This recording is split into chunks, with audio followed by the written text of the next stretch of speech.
पवित्र कुरान शरीफ में प्रमाण।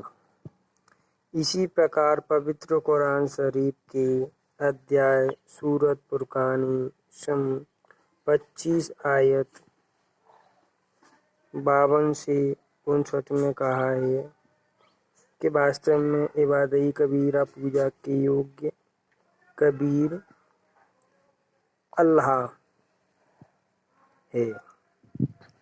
यह कबीर वही पूर्ण परमात्मा है कि जिसने 6 दिन में सृष्टि रची तथा 7वें दिन तख्त पर जा विराजा। उसी खबर किसी बाखबर से पूछ देखो तो पवित्र कुरान शरीफ को बोलने वाला अल्लाह स्वयं किसी और कबीर नामक प्रभु की तरफ संकेत कर रहा है तथा कह रहा है कि पूर्ण परमात्मा कबीर के विषय में मैं भी नहीं जानता। उसके विषय में किसी तत्वदर्शी संत बाखबर से पूछो।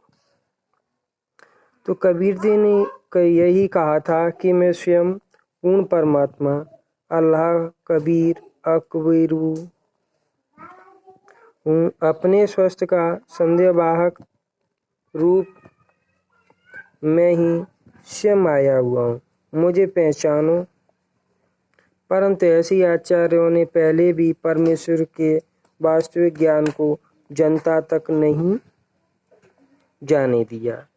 कहा करते थे कि कबीर तो अशिक्षित है, यह संसार संस्कृत तो जानता ही नहीं, हम शिक्षित हैं। इस बात पर पहले तो भक्तजन गुमराह हो गए थे, परंतु अब सर्व समाज शिक्षित है। इन मार्ग भ्रष्ट आचार्यों की दाल नहीं गल रही है, न ही गलेगी।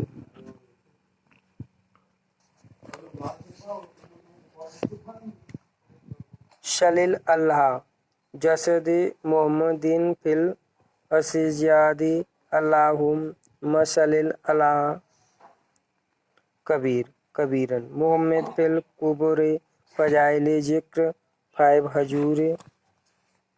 हजूरे अकदस सल्लल्लाहु अलैहि वसल्लम का इरशाद है कि कोई बंदा ऐसा नहीं कि ला इलाहा इल्लल्लाह कहे और उसके लिए आसमान के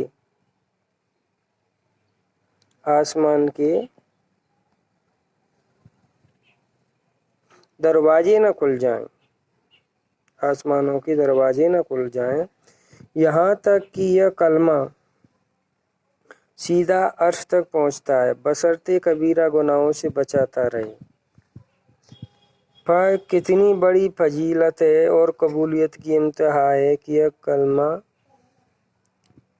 बराए रास्ते अर्श मुअल्ला तक पहुँचता है। और यह भी मालूम हो चुका है कि अगर कबीरा गुनाहों के साथ भी कहा जाए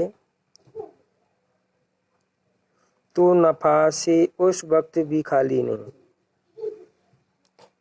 मुल्ला अली कारी रहमान फरमाते हैं कि कबाइर से बचने की शर्त कबूल की कि जल्दी और आसमान के सब दरवाजे खुलने से एतबार से हैं, वरना सबाब और कबूल के कबाइर कबीर के साथ भी खाली नहीं। तो बाज उलेमा ने इस हदीस का यह मतलब बयान फरमाया कि ऐसे शख्स के वास्ते मरने के बाद उसकी रूह एजाज में आसमान के सब दरवाजे खुल जाएंगे। एक हदीस में आया कि 2 कलमे ऐसे हैं कि उनमें से एक के लिए अर्श के नीचे कोई मुंतहा नहीं, दूसरा आसमान और ज़मीन को अपने नूर या अपने अज्र से भर दे। एक ला इलाहा इल्ला है, दूसरा अल्लाहु अकबर कबीर है।